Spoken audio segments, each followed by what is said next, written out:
विशाळगडावर दर्गा असलेला मलिक रेहान नेमका कोण?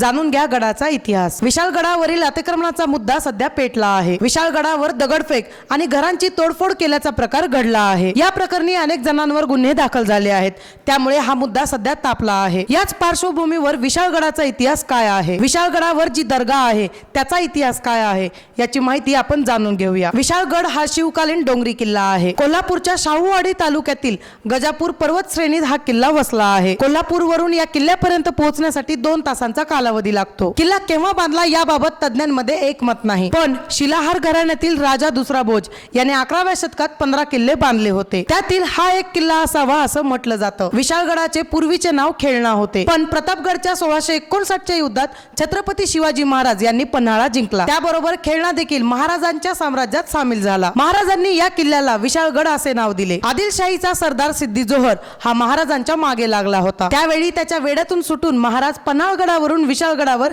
आश्रयासाठी आले होते। यावेळी गजापूरच्या खिंडीत शत्रूला बाजीप्रभू देशपांडे यांनी रोखले होते। या लढाईत त्यांनी प्राण ठेवला होता। बरीच वर्षे विशाळगड मराठ्यांच्या ताब्यात होता, पण मोगल सेनानी जुल्फिकार खानाने विशाळगड जिंकून घेतला। महाराणी ताराबाईंनी हा किल्ला पुन्हा मिळवला आणि आपला मुलगा शिवाजी याच गादीवर बसवले। 1702 मध्ये औरंगजेबाने या किल्ल्याला वेढा दिला। अनेक महिन्यांच्या वेढ्यानंतर हा किल्ला औरंगजेबाने मिळवला। पुढे तो मराठ्यांकडे गेला आणि शेवटपर्यंत मराठ्यांकडेच राहिला। विशाळगडाच्या प्रतिनिधी घराण्याचा मूळ पुरुष म्हणून परशुराम त्रिंबक यांना ओळखले जाते। कोल्हापूरच्या छत्रपती संभाजी राजांनी नवीन सनद काढून इनाम सुरू ठेवले होते। काही काळ किल्ला ब्रिटिशांच्या ताब्यात होता। या काळात किल्ल्याचे मोठे नुकसान झाले। विशाळगडावर काही अवशेष शिल्लक आहेत। पडझड झालेली मंदिरं, काही समाध्या आहेत। किल्ल्यावर हजरत मलिक रेहान दर्गा देखील आहे। पीराचे दर्शन घेण्यासाठी हिंदू आणि मुसलमान दोघे येत असतात। औरंगजेबाने 6 जून 1702 ला विशाळगड जिंकला। औरंगजेबाने 6 ते 7 महिने या किल्ल्याला वेढा घातला होता। किल्ला जिंकल्यानंतर 2 दिवसांनी औरंगजेबाने खपरेल मशीद